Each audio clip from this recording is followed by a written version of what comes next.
다음으로는 진보 보수 좌우일기 우리 진보부터 보수까지 과연 어떤 생각을 가지고 지금 이슈를 보고 있는지 한번 좀 살펴볼 텐데요. 짚어보니까 중도부터 보수까지 이재명 왜 개헌 외면하냐 비판하는 목소리들이 엄청 크게 나오고 있다. 진보에서는 국민의힘 관련해서 이제 비판하는 목소리들을 좀 내고 있는 이런 상황이었습니다. 먼저 진보적인 경향신문부터 좀 어떤 얘기 나왔는지 소개 부탁드리겠습니다. 의견님. 예, 아마 헌법 중심으로 이야기를 좀 많이 하는 것 같아요. 그런데 경향신문 같은 경우는 부정선거론에 올라타서 사전투표제를 폐지 추진하는 국힘, 공당 맞나라고 비판을 하고 있어요. 국민의힘 공당 맞습니까? 예, 뭐 아직 그렇습니다.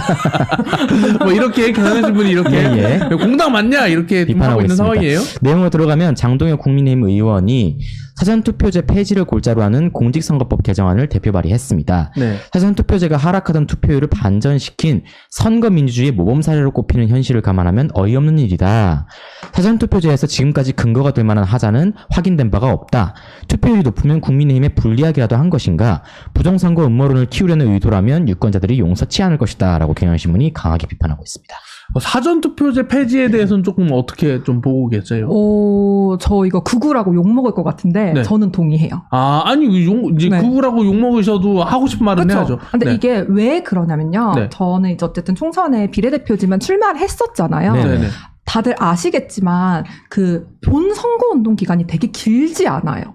그렇죠. 한 2주 보름 정도. 네, 2주 정도밖에 안 돼요. 3주도 네. 안 되고. 근데 그 중에서 사전투표 같은 경우에는 보통 수요일에 저희가 선거하는데 토요일, 일요일, 그 전주 네. 토요일, 일요일이기 때문에 보통 한 4, 5일을 깎아먹어요. 선거운동에? 네네네. 그러니까 사실 되게 중요한 이슈가 마지막에 터져 나오기도 사실 하고요. 네, 실제로 그렇죠. 좀 저번 경기도지사 선거 같은 경우에는 그런 일이 좀 있었잖아요. 사실 그래서 유권자들이 마음이 바꾸시기에도 충분한 시간일 수 있단 말이에요. 4, 5일이면? 네네.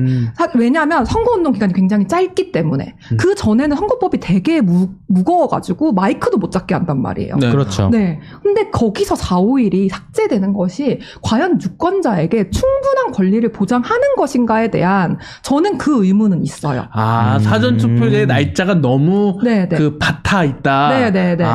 이런 건 충분히 뭐 네네. 얘기할 수 있겠네요. 그렇기 때문에 지금 너무 이제 많은 사람들이 부정선거를 주장하시고 뭐 이런 걸 제안하시는 많은 의원님들이 부정선거 믿는 거 아니야? 라는 의심이 있기 때문에 그렇죠. 여기에 대해서 너 얘네 지금 부정선거 믿어가지고 유권자의 권리를 침해하는 거 아니야? 라고 충분히 비판하실 수 있지만 저는 사실 지금의 제도도 꽤나 유권자의 권리를 침해한다고 생각한다. 그래서 저는 본투표 기간이 늘어나야 된다고 생각한다. 장동혁 의원의 안은 그래서 본투표를 3일 하자는 거예요. 3일? 네, 근데 나경원 의원 같은 경우에는 제가 알고 있기로는 그냥 본투표 하루만 하고 끝내자 이렇게 제안하신 걸로 알고 있거든요. 그래서 저는 그 안에는 별로 동의하지 않고 다만 본투표를 금토일 정도로 3일 하자라는 안에는 동의한다. 좀 어떻게 보세요? 저는 일단 사전투표가 사실 민주당 입장에서 좀 유리하거든요. 네. 유리한 것도 있고 젊은 사람들이 투표를 많이 한다는 것도 있기 때문에 좋은데 투표율이 많이 올라갔죠? 예, 그 투표율이 오른다는 점에서 국민들의 어떤 투표권을 존중하자는 입장에선 저는 동의를 하고 있는데 다만 그런 생각이 있어요. 사전투표가 주말에 투표를 한다는 의미도 있지만 내가 사는 곳이 아니어도 투표할 수 맞아요. 있다는 장점이 굉장히 크거든요. 편하죠. 특히 청년층 입장에서는 뭐 주소지 안 사는 경우도 있고 많죠. 일하러 밖에 나간 경우도 있기 때문에 어디서든 투표할 수 있다는 장점은 전 살렸으면 좋겠어요. 그러니까 이게 저는 사전투표가 날짜로 봤을 때는 정일인 부대변인 말에 동의해요. 그 4, 5일 기간 동안에 선거운동을 안 하냐? 해야 되거든요. 맞아요. 그렇죠. 그리고 그때 이슈 나오는 게 뭐 국민의힘만 유리하냐? 아니에요. 그때 맞아요. 이슈가 민주당이 유리한 이슈가 나오는 경우도 되게 많기 때문에 이 사전투표랑 본투표 기간을 줄이든 아니면 말씀하셨듯이 3일 정도로 하든 전 동의하는데 다만 이 내용에 대해서 법을 바꿀 거라면 주소지가 아닌 곳에서 투표할 수 있는 날짜도 분명히 만들어줘야 된다. 저는 그렇게 생각해서 그 법안을 낸 골자에 대해서는 왜 사전투표를 꼭 없애는 방식으로만 생각을 할까라는 비판점은 있습니다만 그것만 살린다면 주소지가 아닌 곳에서 투표할 수 있는 그 장점만 살린다면 뭐 그렇게 못 받아들일 것까지는 아닌 것 같다. 주소지 이거 중요한 것 같아요. 왜냐면 네네. 실질적으로 투표율이 늘어나는 이유는 아무 데서나 투표할 수 있다는 게 되게 큰 것 사실 같거든요. 엄청 크거든요. 네. 왜냐면 지정돼 있는 투표소에 가서 오래 기다리는 거 이게 쉽지가 않다 보니까 그리고 저는 약간 장동혁 의원님 안에 약간 의구심이 드는 게 금토일 3일 투표하면 놀러 가지 않을까? 생각이 좀 드는 거예요. 쉬는 시간이 많아지니까. 그렇죠. 예, 그래서 투표율이 떨어지면 어떡하지? 라는 생각 들었는데 이것도 뭐 어디에서나 투표할 수 있다고 치면 놀러 간 데서도 갔다가 할 수 투표할 수 있으니까 예. 그러면 조금 해소가 되지 않을까 이런 생각이 좀 들기도 했습니다. 그 다음 한겨레 신문은 마흔형 임명 안 하는 최상목 굉장히 비판하고 있는데요. 여기에 네네. 대한 내용 소개도 부탁드리겠습니다. 이 한겨레 신문은 최상목 그 권한대행이 네. 헌법을 무시하면서 통합이라니라는 타이틀을 내세웠는데요. 네. 최상목 권한대행이 마흔역 헌법재판관 임명이 헌법적 의무라고 헌법재판소가 분명하게 결정을 했는데도 뚜렷한 이유나 명분 없이 직무를 유기하고 있다라고 비판하고 있습니다. 네. 중도층 다수가 내란 동조 세력이라고 여기는 국민의힘의 무리한 주장에 눈치를 보면서 임무를 방기하고 있다. 최 권한대행이 살피고 실천해야 될 것은 헌법과 법 준수다라고 얘기하고 있는데 한겨레 신문도 이렇게 얘기하네요. 중도층 다수가 국민의힘이 내란 동조 세력이라고 보고 있다. 자, 내란 동조 세력이라고 역임을 받고 계신다고 하는데 조금 한겨레 입장에 한번 말씀을 부탁드리겠습니다. 근데 저는 솔직히 말해서 네. 이제 이런 매체에서 내란 동조 세력이라고 규정하는 것이 맞냐라는 것은 저번에 여기 네. 그 다른 채널 왔을 때도 똑같은 말씀을 네네. 드렸었거든요. 그러니까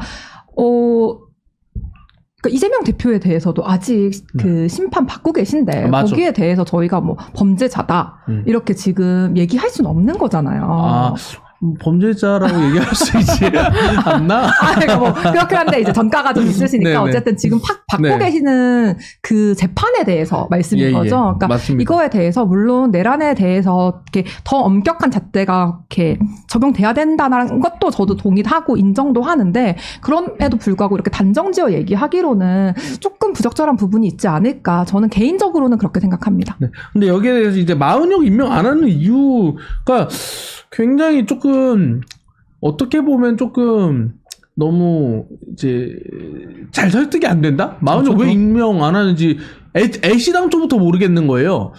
왜 3명 중에 1명만 임명을 안 했냐 해서 약간 왜 이러지? 그때 박찬대 원내대표가 그 얘기를 네, 했거든요. 맞아요. 들어가면서 3명 최상목이 임명한다는데요? 아 그래? 근데 2명만 임명한대요. 누가? 최상목이요. 이상한 사람이네 하고 들어갔단 말이에요. 이상한 사람이죠. 왜냐면 그거를 결정할 권한이 본인한테 없잖아요. 대통령은 임명을 하게 되어 있게 돼 있는 거잖아요. 몇 명인지 아닌지도 아니고 그냥 자동으로 임명하게 되어 있는 건데 그 아주 자동적인 그 법률 조항을 본인이 무력화시킨 건데 한덕수 총리랑 최상목 권한대행이. 근데 지금도 안 하고 있는 거 이건 약간 어떻게 보면 조금 부적절하지 않나? 라는 생각이 국민의힘 들거든요. 당 내부에서도 좀 비판 아니면 뭐 여기에 대한 논리가 좀 있을까요?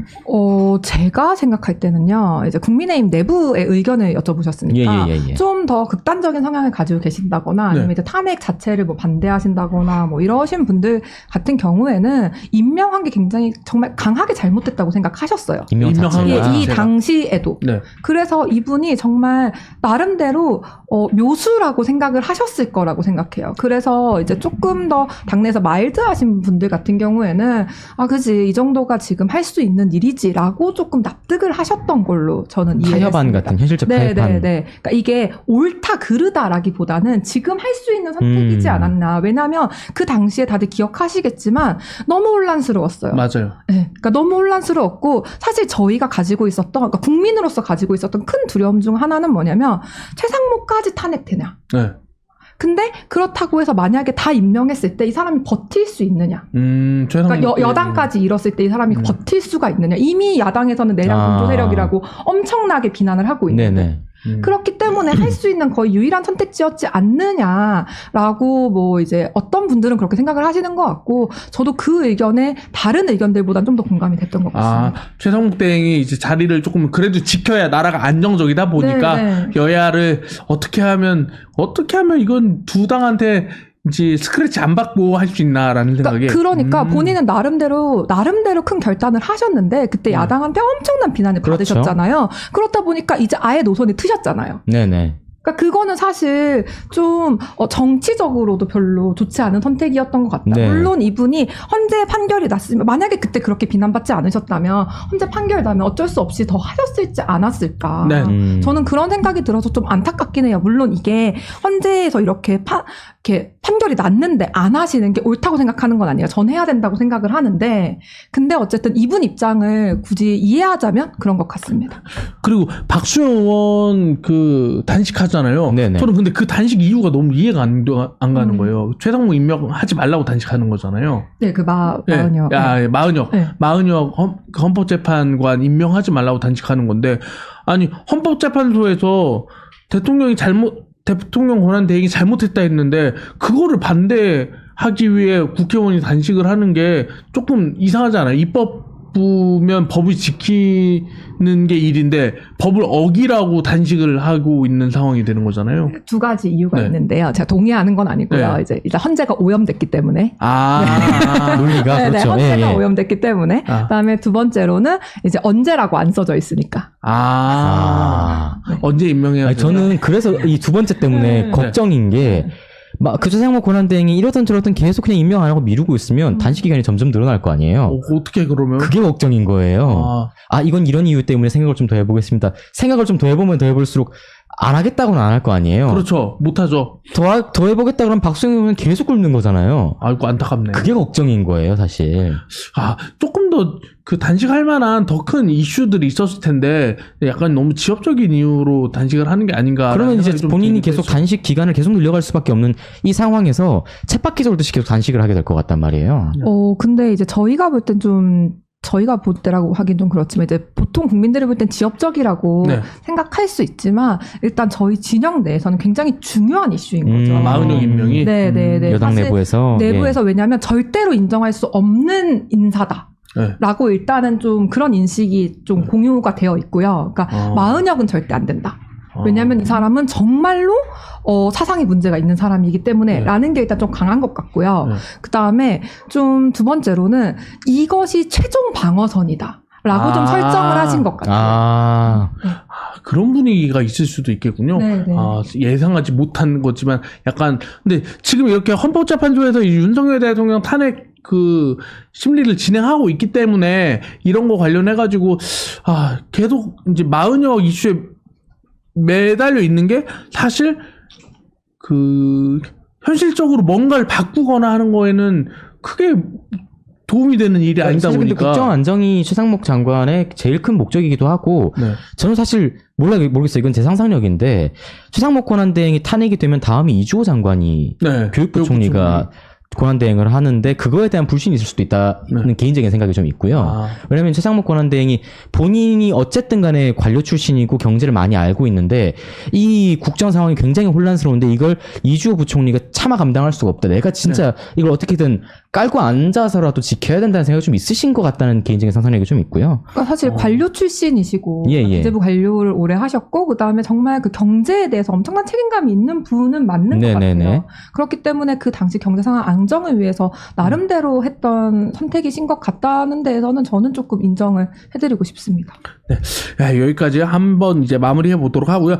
다음은 중도 보수인 국민일보인데요. 국민일보부터 이제 보수적인 조선일보, 문화일보까지 비슷한 좀 뉘앙스예요. 일단은 이재명 대표가 개헌을 안 하려고 하는 움직임에 대해서 중도부터 보수까지는 굉장히 비판적으로 조금 보고 있거든요. 네네. 국민일보의 사설 먼저 소개 부탁드리겠습니다. 예, 중도 보수인 국민일보는 개헌 얘기 시작하면서 국가 원로의 개헌 호소 이재명 대표 이제 동참해야 된다라는 얘기를 했는데요. 전 국회의장 6명, 전 국무총리 4명이 한자리에 모였습니다.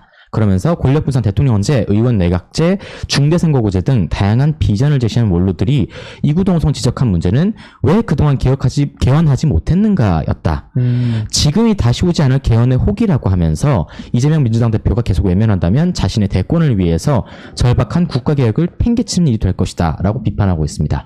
이런 느낌이에요. 원로들이 나 왜 못했지? 라고 이제 반성을 했고 이재명 대표한테 하라라는 얘기를 했다라는 게 국민일보의 주장인 것 같습니다.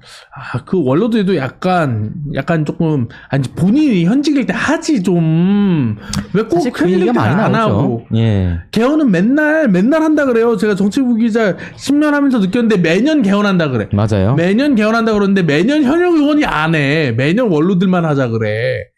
제가 너무 재밌었던 게 제가 네. 개헌에 대해서 좀 공부해보고 싶다고 하니까 전직 의원님 한 분이 국회의장마다 개헌안을 가지고 있다. 그거 네. 찾아보면 네. 쉽게 공부할 수 있다. 네. 그러시더라고요. 그러니까요. 모든 의장들이 다 추진했는데 다 안 됐어.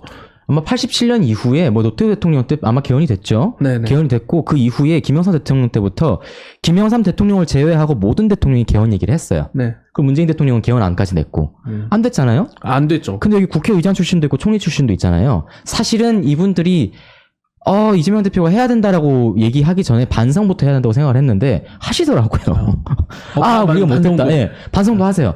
우리가 했어야 되는데 못했다. 이재명 대표가 좀 해라. 이런 비판을 하는데 아마 조선일보랑 국민일보랑 문화일보 지금 내왔는데 개헌 이야기는 아마 지금 보수 언론에서는 계속 이야기하고 싶은 이슈가 아닌가 싶은 생각이 좀 듭니다. 지금 호자가님이 개헌안 냈는데 국힘이 개헌 안 받았잖아. 점점점 이렇게 말씀해 주셨어요. 이게 왔다 갔다 하는 것 같아요. 국힘이 개헌안 내면 민주당이 안 받고 그렇죠. 이 양당제니까 상대를 반대해야 되잖아요. 민주당이 개헌안 내면 국힘이 안 받고 이게 계속 반복되고 있는 것 같습니다. 자기 유리하게 개헌안을 내놓고 왜 안 받아? 네, 맞아요.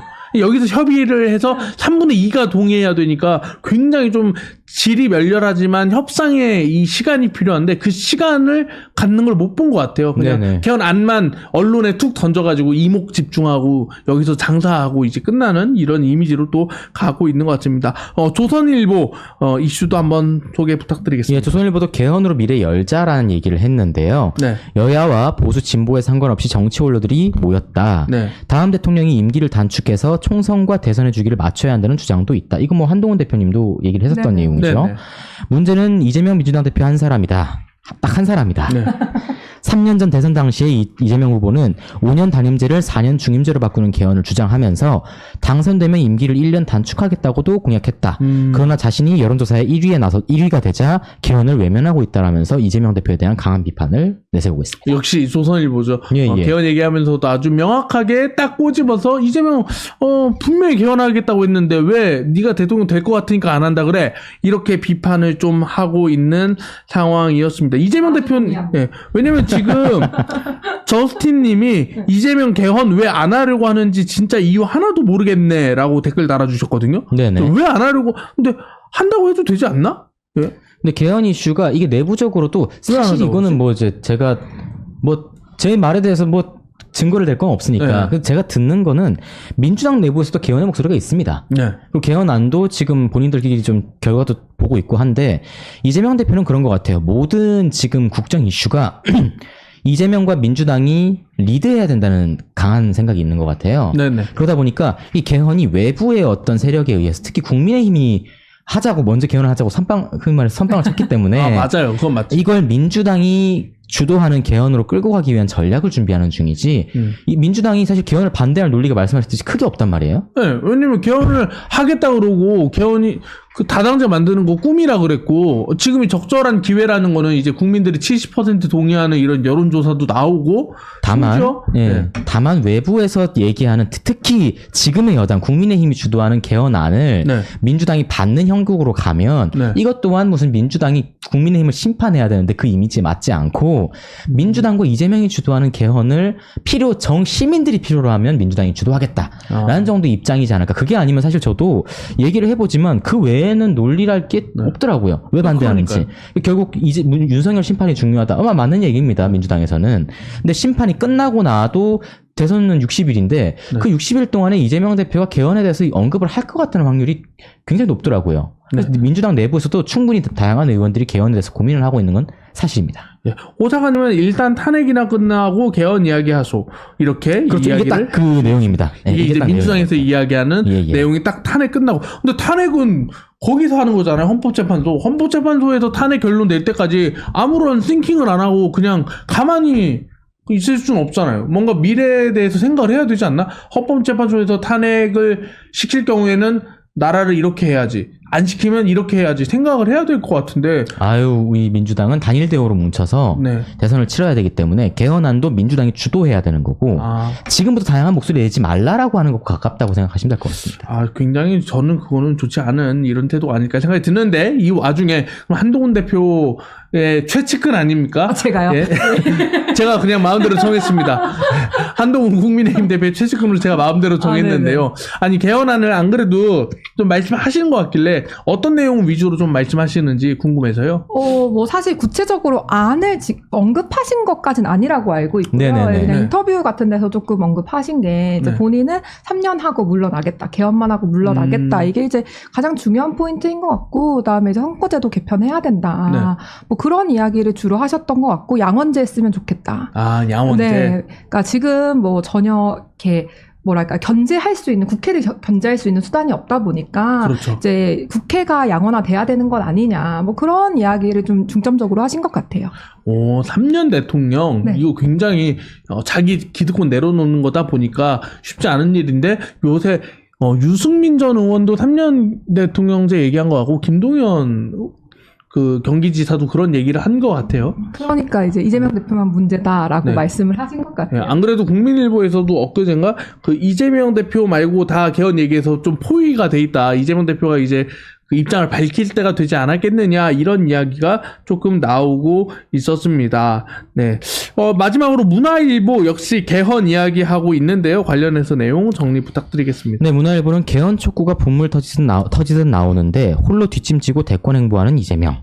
강하게 비판을 하고 있는데요. 개헌 논의는 윤석열 대통령의 개헌 선포와 탄핵 심판을 계기로 초당적 분위기가 급속히 형성되고 있다. 네. 전직 국회의장과 국무총리 원로들 똑같이 얘기하고 있으면서 개헌 공론화가 본격화하지 못하는 것은 이재명 대표가 미온적이어서다. 내란 극복이 중요하다면서 대권 행보를 벌이고 개혁이 필요하다면서 개헌을 외면하는 것은 이율배반적이다. 이게 문화일보의 입장인데 거의 뭐 대동소이하죠. 근데 저는 또 그런 생각이 들어요. 이제 이재명 대표가 박스권에 갇혔다라는 얘기와 비슷한 것 같은데 이재명이 박스권에 갇혔다라고 하는 얘기를 다르게 그 같은 현상을 보고도 어떻게 볼 수 있냐면 이재명이 대세에 갇혔다라고 보는 사람들도 있더라고요. 아, 그렇죠. 그러니까 이재명 외에는 30%, 20%대를 넘는 사람이 아무도 없잖아요. 그리고 30% 넘어가면 거의 대통령 되던데. 맞아요. 네. 그러니까 그게 거의 대세론이 확실하니까 네. 우리 이재명 대표는 1위란 말이에요. 네. 1위 후보가 해야 될 건 리스크를 줄여나가고 내 대세를 굳히는 게 중요하기 때문에 개헌이라고 하는 변수를 굳이 건드릴 필요가 있느냐 이런 생각도 사실 들기도 하고요. 이재명 대표가 그 들고 온 깃발, 들고 온 기치는 지금 윤석열 정권에 대한 심판이에요. 명확합니다. 맞아요. 이 폐악 정권 심판하겠다 이 얘기밖에 안 해요. 네. 근데 그게 더 명확해지려면 개헌이라는 얘기를 섣불리 얘기하기보다는 지금 이재명이 이야기하는 것 그리고 지금 민주당이 이야기하고자 하는 것들을 그냥 다져나가는 것이 중요하지 지금 와서 다음 정권이 어떻게 될지도 모르는데 윤석열 심판을 먼저 해야 되는데 벌써부터 내 임기를 깎는다? 난 상상도 못하겠다라는 게 이재명 대표의 생각인 것 같습니다. 이재명 대표는 임기를 깎을 생각이 전혀 없다. 근데 그렇게 해서 만약에 3년으로 이재명 대표도 3년으로 깎겠다고 해서 3년 해서 깎았는데 3년이라는 그 한도 때문에 윤석열 정권 심판 못하면 어떡합니까? 예. 그럴 수도 있겠구나. 그런 생각이 좀 녹아있다라고. 윤석열 정권 심판이라. 근데 저는 이제 심판보다는 지금 광장이 너무 나뉘어져 있다 보니까 통합이 더 중요한 이슈가 되지 않을까라는 생각도 하고 있거든요. 물론 이제 아주 첨예하게 싸우고 있는 그 광장에서 첨단에 있는 분들은 모두 심판을 주장하겠지만 서로에 대해서 그보다 많은 국민들은 좀 안 싸우고 좀 통합할 수 있는 방법이 좀 찾고 싶지 않을까 이런 생각도 들거든요. 그러니까요. 또 결국 이제 박근혜 대통령 탄핵 이후에 문재인 대통령이 결국 또 심판하지 않았습니까? 네. 그걸 또 반복해서 우리가 보면서 결국 우리가 공공 엔비디아를 다시 마주해야 된다. 공공 엔비디아가 뭐 저는 불만이 굉장히 많죠. 공공 엔비디아가 어쨌다기보다는 결국 이런 거에 대한 토론은 전혀 없이 심판해야 되니까 다른 말 꺼내지도 마. 개헌? 지금 심판해야 되는데 개헌 이야기가 무슨 이야기야? 결국 그렇게 다시 도는 거잖아요. 그러니까 아무런 생산적 논의를 못하게 만들었다. 네네. 그게 과연 누가 바라는 미래인가? 네. 그러니까 우리 국민들이 정말 바라는 미래가 그거인가? 그리고 이제 그 대선에서 지금 자기가 1위 주자라고 하기 때문에 이런 이야기를 하지 못하게 하는 게 나의 리스크를 가장 줄일 수 있는 방법이기 때문에 그렇게 해야 하는가? 우리는 그런 사람을 대통령으로 만들어야 하는가?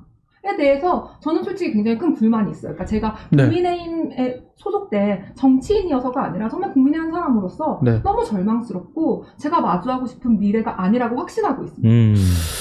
조금 이재명 대표에 대한 의구심을 가지고 있는 이런 시선도 많고 이제 윤석열 대통령 탄핵 이제 마무리되어 가는 수순이다 보니까 미래 권력에 대한 이렇게 점검하고 체크하는 목소리들이 좀 커지고 있는 것 같습니다. 호사가님, 아니 저한테 김용명 닮았다고. 그러니까 김용명 씨 같으면 임기 깎고 싶나요? 라고 물어보셨어요. 나 임기 안 깎고 싶은데? 안 깎고 싶은데? 나 5년 대통령 다 하고 싶은데? 이런 생각 할 것 같아요. 네네네. 네. 아마 그 권력을 유지하고 그 권력을 통해서 하고 싶은 또 플랜이 있잖아요. 그러기 위해서는 3년 너무 짧을 수 있으니까 그런 생각을 할 것 같다는 생각은 좀 들고 있습니다. AP밥님, 아프리카 모자 쓴 김용명이라고 굉장히 저한테 수치스러운 댓글들을 달아주고 계시군요. 감사합니다.